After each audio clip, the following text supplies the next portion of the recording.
In 1962, the Soviet Union stood on the edge of nuclear war. For 13 days, the world held its breath, and the clock ticked closer to midnight. It's called the Cuban Missile Crisis, the closest we've ever come to turning this planet into a radioactive barbecue pit. But it didn't start with missiles. It started with a brand new president, a communist island, and one of the most embarrassing flops in military history. This is Iron Rations. Like, subscribe, and let's get into it.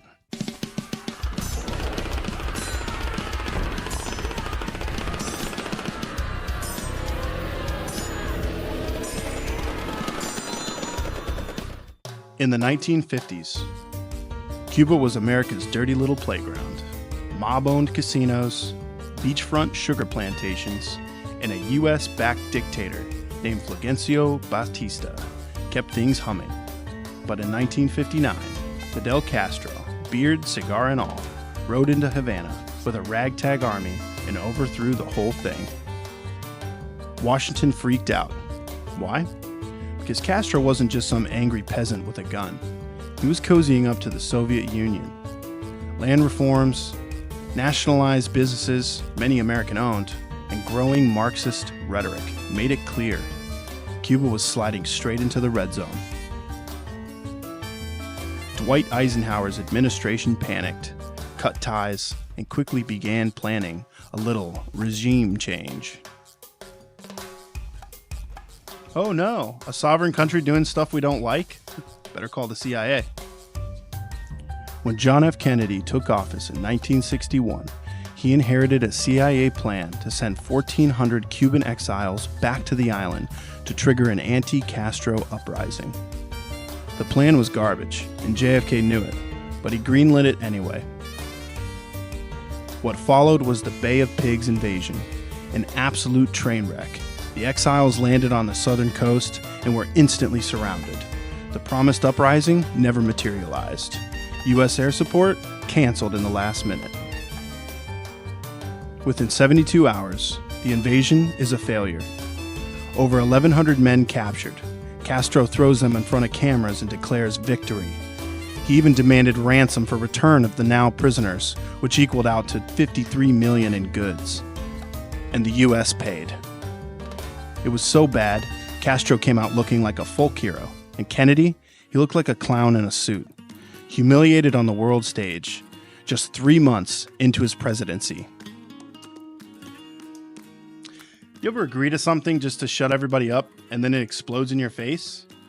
Now imagine that, but amplified by the whole world watching. Enter Nikita Khrushchev, Soviet premier, balding head, giant eyebrows, and a chip on his shoulder the size of Siberia. The USSR had a problem. The US had nukes in Turkey and Italy, just minutes away from Moscow. The Soviets, they had nothing that could hit America with speed and accuracy. They were outgunned, outnumbered, and outpositioned. So Khrushchev had an idea.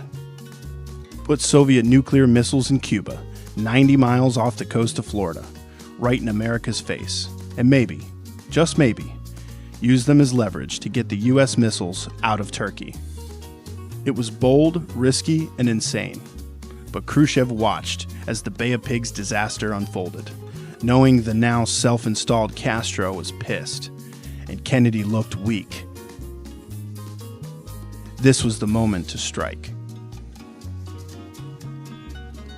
In the summer of 1962, under the guise of foreign aid to a newly formed communist ally, Soviet freighters started heading toward Cuba, loaded with, quote, agricultural equipment. Only it wasn't tractors. It was missiles, launch platforms, and over 40,000 Soviet troops. These guys weren't just playing delivery boy. They were building a full-on launch site in the Cuban jungle, dodging U.S. surveillance and doing it all while pretending nothing was happening. Soviet officers on the ground were sweating bullets, literally and figuratively. Conditions were brutal. Food was garbage. Equipment kept failing. Morale was low. and they knew if they got caught, there'd be hell to pay. Spoiler alert, they got caught. Imagine sweating your ass off in the Cuban swamp, hauling a nuke in disguise, and realizing the Americans can see you from space. Whoops. October 14th, 1962, a U.S. U-2 spy plane snapped high-resolution photos of Soviet missile installations under construction in Cuba. By October 16th, those photos were on JFK's desk, and he was livid. The Soviets had lied to his face. This wasn't defensive aid. These were first-strike nukes capable of hitting D.C. in 5 minutes. For the next 13 days, the world hovered on the edge of Armageddon. So, to put this in perspective, the missiles found in Cuba, primarily the SS-4 Scandal and the SS-5 Skean, were at the time top-of-the-line moderate and long-range missiles capable of carrying nuclear warheads that were over 66 times more powerful than the Hiroshima blast. These warheads' destructive power was more than capable of obliterating massive cities in a single launch. And the SS-5 Skean's range was more than capable of hitting almost anywhere in the continental U.S. in just over 5 minutes, leaving just enough time for the U.S. to launch counter-missiles, ensuring the day-one death tolls in the hundreds of millions. Of course, that's before fallout and the subsequent potential for nuclear winter. So yeah, absolutely freaking out at this point is totally justified. JFK's team debated bombing the sites, full-on invasion, total war. But Kennedy announced a quarantine, a naval blockade by another name, around Cuba to stop more missiles from arriving. Soviet ships kept coming. U.S. Navy vessels surrounded the island. B-52s were loaded with nukes. Strategic Air Command went to DEFCON 2. That's one step from full-scale nuclear warfare. The world waited. Then comes October 27th, now known as the most dangerous day of the entire crisis. An American destroyer spotted a Soviet submarine, B-59, lurking near the blockade. It started dropping, signaling depth charges, trying to force the sub to surface. But inside B-59, after a long Atlantic journey of inhaling noxious diesel fumes and dangerous levels of carbon dioxide, they didn't know it was just signaling. The crew thought the war had already started. The captain wanted to launch a nuclear torpedo. Soviet protocol required 3 officers to agree before firing. 2 said yes. 1 said no. That man was Vasili Arkhipov. He refused to give the launch order. He argued, he fought back, and he potentially stopped the apocalypse. No Arkhipov, no planet.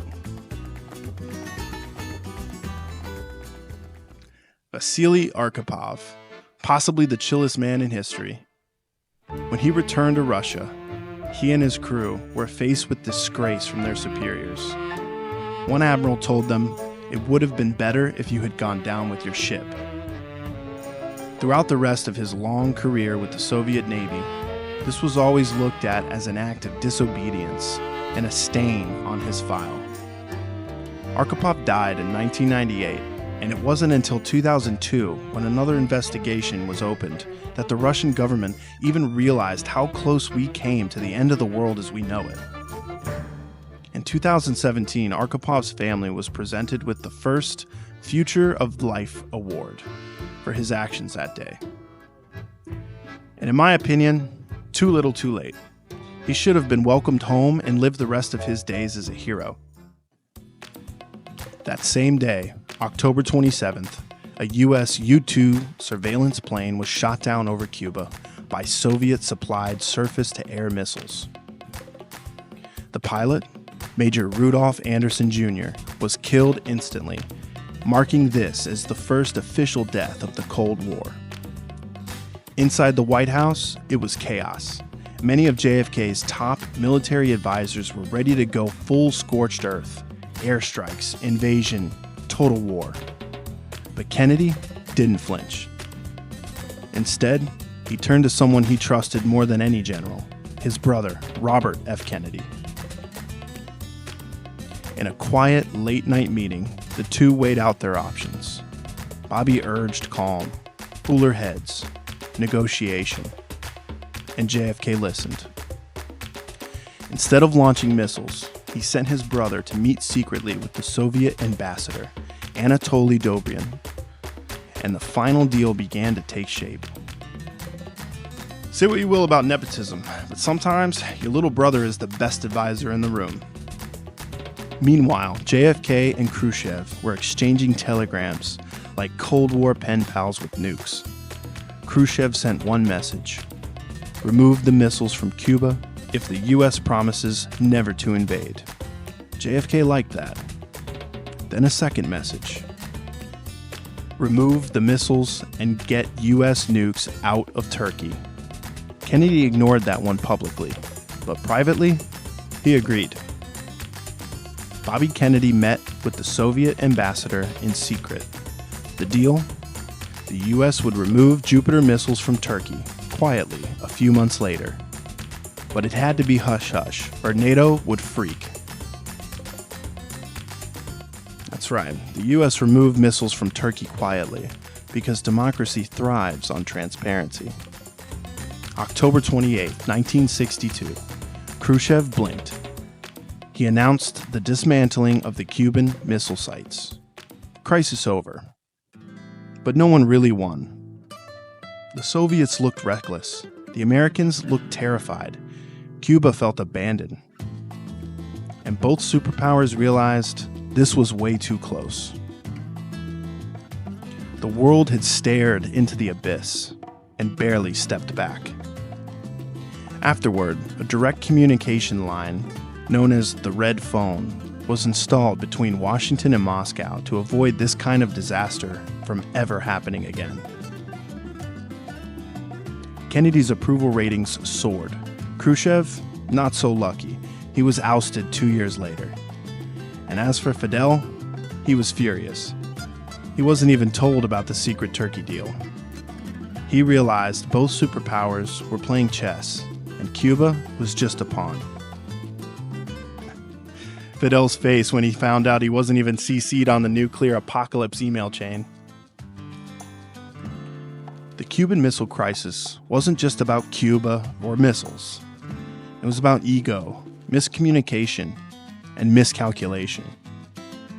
It was about the horrifying reality that one submarine officer and two brothers from Massachusetts might have just saved the entire world. This was the closest we've ever come to a nuclear war.